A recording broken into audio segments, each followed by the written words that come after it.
Nasıl oynayacağım ben de oturup da. Kaka babama endi kimge anan kılama.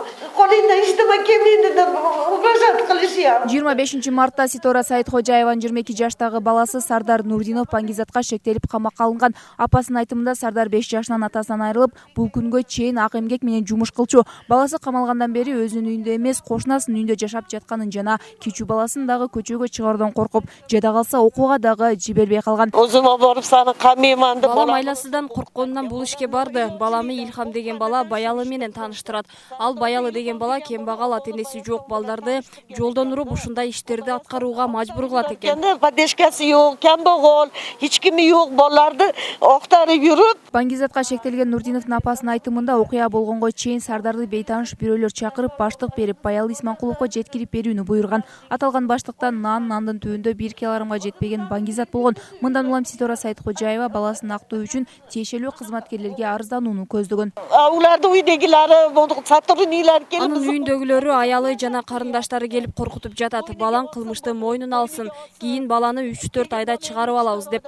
Анын акчасы бар, а менин акчам жок баламы чыгарып алууга. Булардын акчасын алып мен баламы акчага сатып жиберген боломбу? Кандай уяты жок адам? Өзү органда иштеп жүрүп бул кылган иши кандай? Ошо органда иштеп туруп, машынака иш кыладымы? Машынака ишке бошлойдуму баларды? Бул окуядан кийин шектүүлөрдүн баары камакка алынган. Арасында Сардар Нурдинов жана Баялы Исманкуловдор дагы бар. Баялы Исманкуловдун жактоочусу бул нерселердин баарын четке кагып, эч кандай коркутуулар болгон эмесин айтты. Адвокат болуп, мындай обыскага мени чакырып калышты. Здание СБ анан мен бардым. Барсам, о жерде оцепление альфа болгон экен, 4-чү этажга чейин. На момент обыска, значит, мен катыштым, Исманкулов катышты, служебный кабинетте, анан эки начальник управления СБ катышты. Видеокамералар болду, опер кызматкерлери катышты, следователь катышты. Значит, баары нормально эле, в рамках закона эле башталды.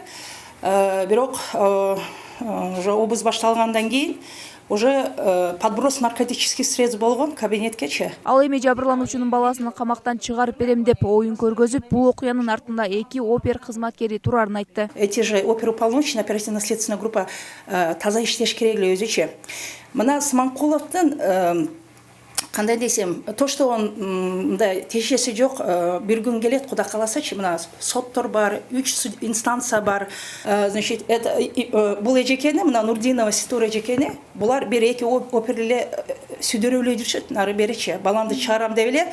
Бул эжекенин акчасы жок, Акипреске чыкканычы төлөгөнү, мындай келгенде. Если сейчас, например, эту эжеке проверить, она гражданка вообще Кыргызстана, она не гражданка Кыргызстана. Эске салсак, 25 мартта Ош облусунун Кара Суу районунда Ички иштер министрлигинин Маңзаттын мыйзамсыз жүгүртүлүшүнө каршы күрөшүү кызматынын Ош боюнча бөлүм башчысы жана маңзат саткандагы 2 адам кармалган. Алар көптөн бери Ош шаарынын жана облустун аймагында ийи өлчөмдөгү баңги заттарын сатуу менен алектенип жүргөн деп шектелип жатышат. Айымкан Исралгызы, Азам Бузириков, Ынтымак.